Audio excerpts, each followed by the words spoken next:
Noong unang lumabas ang AI, isa ako sa natakot. May kaba, may duda, may konting paranoia, baka palitan tayo. Baka mawala ang trabaho, baka hindi ko kaya yan. Hindi ko rin masisi ang sarili ko. Wala akong background sa tech, wala akong alam sa programming. At ang mas malala, feeling ko hindi ako belong sa ganitong mundo. Kaya nung pinag-uusapan ng AI, tahimik lang ako observing, nag-aalala. Pero habang tumatagal, napansin ko ang isang pattern. Yung mga taong dati ding takot, unti-unti, natututo. Nagsisimula, nag-i-experiment, at imbes na mawala sila, mas naging productive sila. Mas nakahanap sila ng bagong path, mas naging relevant.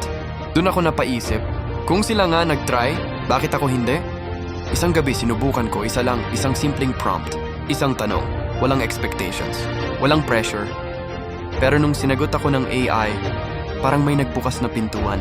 Hindi yung pintuan ng takot, kundi pintuan ng possibilities. Na-shock ako. Sabi ko, ganito lang pala, bakit ako natakot? And that moment changed everything. From fear, naging curiosity.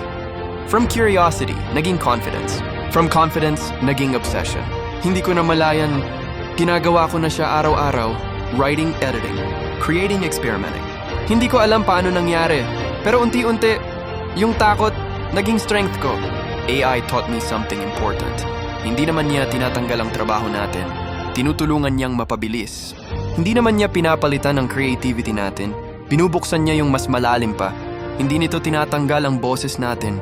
Tinuturuan tayo paano ito palakasin, kahit faceless. At dun ko na-realize, AI is not a threat. It's an upgrade, isang journey, isang story, isang space para sa mga taong takot din dati.